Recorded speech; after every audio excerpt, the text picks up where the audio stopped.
जय आयुर्वेद। आयुर्वेद मतानुसार जब भी ऋतु परिवर्तन होता है तो व्याधियों की उत्पन्न होने की संभावना सबसे ज़्यादा होती है। उसमें वो लोग व्यक्ति ज़्यादा प्रभावित होते हैं जिनका आहार विहार अच्छा नहीं होता, या जैसे मैंने अपने पहले वीडियो में बताया जिनका ऋतु संधिकालीन प्रकृति होता है, उनका प्रकृति वात पित्त कफ तीनों से मिला रहता है, परफेक्ट नहीं रहता। ऐसे लोगों में व्याधियाँ उत्पन्न होने की ज़्यादा संभावना है। जैसे अब ग्रीष्म ऋतु से वर्षा ऋतु को प्रारंभ हो रहा है, तो रोग क्यों उत्पन्न होता है? आयुर्वेद अनुसार जब शरीर में आम का संचय हो जाता है या हमारा डाइजेशन ठीक नहीं रहता, तब हमारे शरीर में भोजन का परिपाक अच्छी तरह से नहीं होने के कारण उसमें सार भाग उत्तम क्वालिटी के नहीं होता, जो शरीर के लिए पोषक हो। उस पोषक अंश के साथ उसमें कुछ अशुद्धियाँ रहती हैं, जिसे आयुर्वेद के अनुसार आम कहते हैं। यही रोगों के उत्पत्ति होने के कारण होते या उसमें सहायक होते हैं। सभी व्यक्तियों में ऐसा नहीं होता, क्योंकि सबकी अपनी प्रकृति होती है, सबकी अपनी क्षमता हो, और बहुत लोग उनका आहार विहार रहन सहन सब मिला के तभी उत्पन्न होने की क्षमता।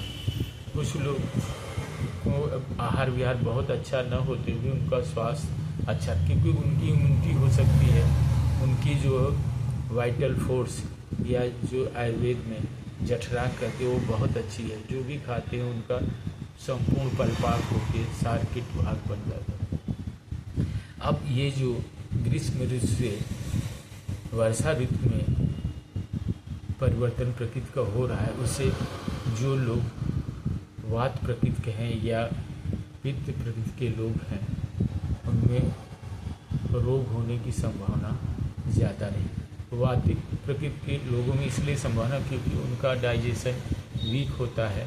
अगर गरिष्ठ भोजन करते हैं तो उनका परिपाक, भोजन का परिपाक नहीं होने से उसमें आम होता है, आम से स्रोतों का अवरोध उत्पन्न होकर व्याधि उत्पन्न हो सकती है। या जिनका कफज प्रकृति होता है उनमें भी आम का निर्माण होकर स्रोत उत्पन्न होकर उनको भी ऐसी व्याधियाँ, जैसे ज्योतिषी मंत्रानुसार इस समय जो है आर्द्रा नक्षत्र का शुरुआत, आर्द्र का मतलब हो गया पूरी सृष्टि जीव आर्द्र होगा। वर्षा ऋतु में आर्द्रता मतलब एक तरह से ठंडकपन आ जाता है और सूर्य का जो तेज होता है वो कम हो जाता है, तो शरीर पे भी उसका फर्क पड़ता है, जिससे जठराग्नि जो है बंद हो जाता है। ऐसे लोगों में रोग होने की संभावना, जो वातिक प्रकृति के हैं या कफज प्रकृति के हैं, ऐसे लोगों को अपना आहार विहार बहुत ही अच्छा रखें, जिससे